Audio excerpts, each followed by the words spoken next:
Love starts soft. It creeps in quietly, sometimes with a glance, sometimes with a laugh. You feel it before you understand it, before you ask for it, before you're ready. And in that beginning, it feels perfect, almost effortless. The warmth, the gravity, the rush of knowing someone sees you, the rush of that new experience with someone. Your heart pounds each moment together, races each time you're close. Butterflies, smiles, everything is all where it is supposed to be. And then the icing on the cake. The I love you. But that part doesn't last. Because love, real love, doesn't live in the beginning. It lives in what comes after. It's easy to feel love. It's harder to act it. Most people stop at the feeling. That's where they stay. They chase the spark but avoid the burn. And eventually, they call it fading. They say it's gone. They say it changed. But it didn't change.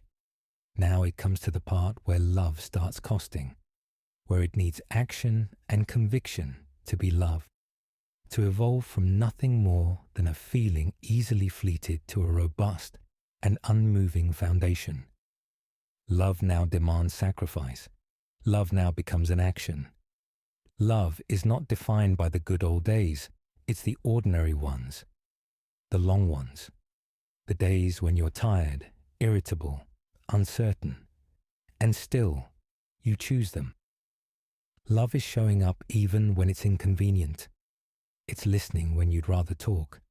It's letting your pride sit down so patience can stand up. It's doing what needs to be done when no one is clapping for it. Love is not the highlight reel. It's the behind the scenes. It's the grueling preparation and rehearsing you do before going on that big stage, in front that ginormous crowd, all the setups needed for that payoff and that big finishing. It's choosing to stay when leaving is easier, choosing to try again when it would feel better to shut down, choosing to forgive even when no one's apologizing the right way. And the truth is, love won't always feel good. Sometimes it will feel like work. Sometimes it'll feel like silence, like being misunderstood, like giving more than you're getting. But love, if it's real, doesn't run when it gets hard. It roots itself. It adapts. It softens. It learns. It sacrifices. And sacrifice doesn't always mean something dramatic. Sometimes it's small, almost invisible. Giving time, making room, biting your tongue, holding space, having patience, giving grace. Sometimes love is folding the laundry when no one asked. Sometimes it's listening to the same story again and again. Sometimes it's standing beside someone, even when you don't know what to say. Love is a verb, a quiet one. It's not the feeling that makes love real. It's the actions that follow the feeling. Over time, through the seasons, through conflict, through growth. Because feelings change and fade on a dime. They always do. And that's not failure. That's life. You can be angry this moment and happy 20 minutes later, sad now and contempt in a minute. And this also applies to love solely as a feeling.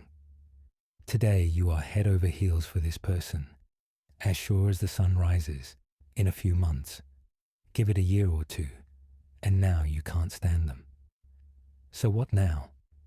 If your love is just a mere feeling, what do you do when it's not there, when it's gone? Do you still love your person? Actions, when chosen deliberately, can stay, and they can grow, and they can carry a kind of love far stronger than butterflies ever could. So if you really want to love someone, don't just feel it. Do it. Do it in the hard moments, in the boring ones, in the moments where no one's watching. Because that's where love is built. And if you build it, slowly, honestly, with intention, then it becomes more than a feeling. It becomes who you are. It becomes love.